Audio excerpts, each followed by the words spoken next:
Hey friends, hi, this is what I look like, so let's just move past it and act like this isn't what I look like. You guys are always very sweet, you're like, Lauren, you're so pretty. It's like, sis. But today I'm gonna show you Ella. I've mentioned a little bit. John and I are heading out of town for the first time in years.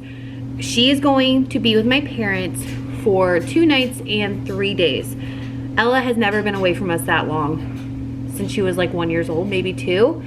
So things are different, and she has since had her autism diagnosis. She's, you know, we've had things happen in between the last time that she's been away from us this long. If you're wondering why it's been so long since we've gotten away, our lifestyle just wasn't set up that way. We moved away for a little bit, and Ella has in the past been very hard to acclimate other places, so we've always just kind of like kept her home, and maybe John and I would go on a date night or something like that, but never ever leaving for that long, which means I'm officially packing John and I today and Ella. So this video is going to be how I'm packing my special needs child to go away for a few days away from us.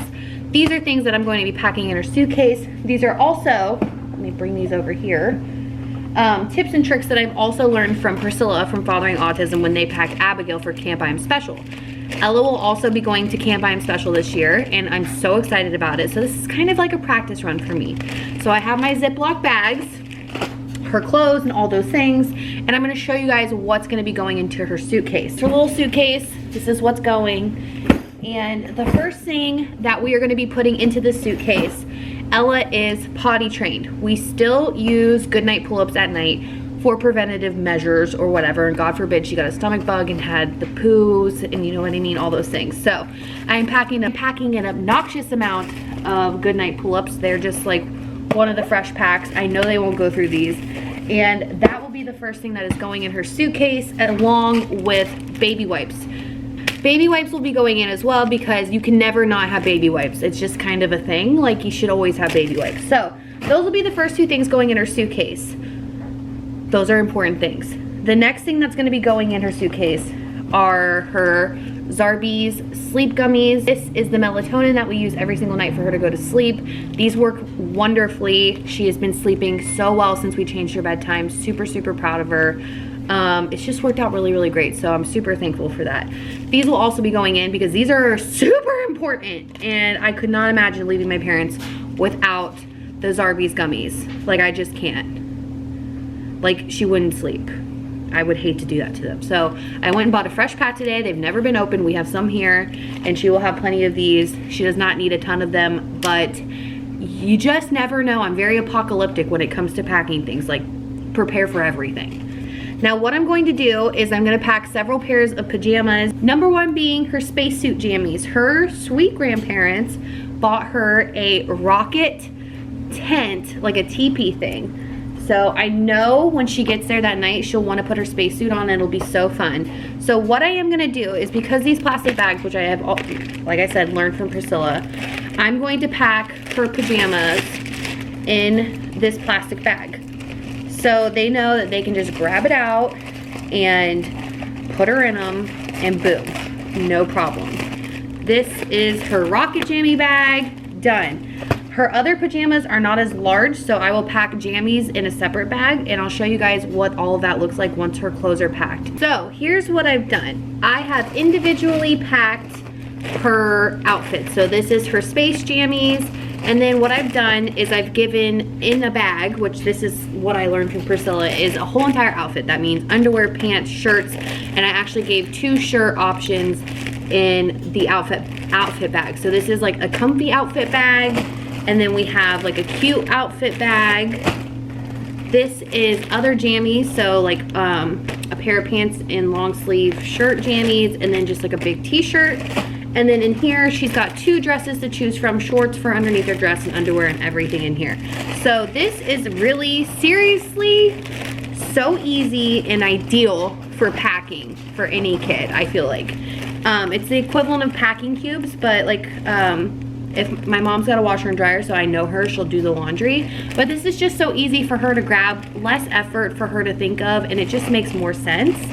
Also in a clear bag, in here, I have her, I got a brand new toothbrush just because I didn't want to pack like a you know, they're 95 cents. This is the toothpaste we use, which is the Tom's Strawberry Toothpaste, her wet brush, and her detangler for bath time. Also packing a pair of rain boots because we're supposed to unfortunately get weather this weekend. So inside of her rain boots, I just put, they're mismatched hedgehog socks, but Ella's not a big sock wearer. She'll have sandals on when she goes to school tomorrow. And I packed a pair of tennis shoes, and then I'm gonna pack these inside of these, which will also go in the suitcase.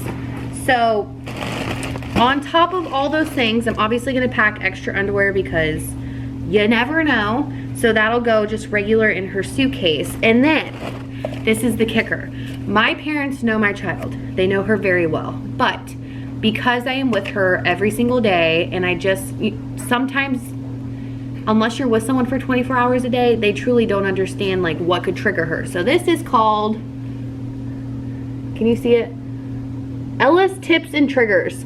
So I've written down, these aren't like carrying instructions. My parents know how to feed her, all those things. But like basically things that could maybe trigger a meltdown. Certain things, like if you bring up the TV, she may like have a meltdown, just to make their lives easier because they're her grandparents. They're gonna have a good time.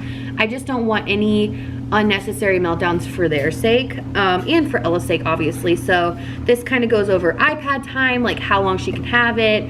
Obviously, she's able to have it a lot longer at her grandparents' house, but just basically how we work iPad time in, how many gummies she gets, or like what time she gets super hungry. So making sure that she eats at certain times, that really helps her mood and stabilizes her mood.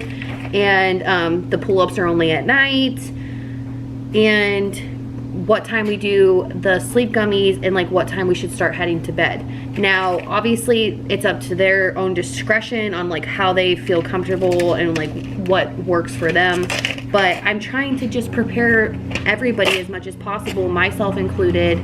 This also makes me feel better, and this will be really good for when she does go away to camp for someone who doesn't necessarily know Ella at all. So the beautiful thing is I am on social media, so maybe her buddy would be able to watch videos and get to know her personality. But this is all just really good preparation and makes me feel not so bad about not being with her this weekend. I have a little mom guilt, and I didn't think I would. Like all week I was like, oh yes, I am ready, let me go. And now that we're leaving her tomorrow, I'm like, oh my gosh. But it's so necessary. We have never been in a place in our autism journey and family life where we've been able to do things just John and I as a couple. And that is just the reality of being a special needs parent. You go through these phases of life where you either have no help or limited people are able to care for your child, or whatever the case may be, no respite, whatever. We've still managed to obviously keep our marriage super happy and fulfilled in, you know, loving here at home, doing date nights and stuff like that, and going on more trips with Ella has been a really good time. We are so looking forward to just a weekend of us, and I can't even fathom or wrap my head around the fact that we're going to be able to sleep in, even if it's like 7 a.m. Like, what? We're so excited. We are so excited to have our own little place and just have some time with our friends and really enjoy ourselves.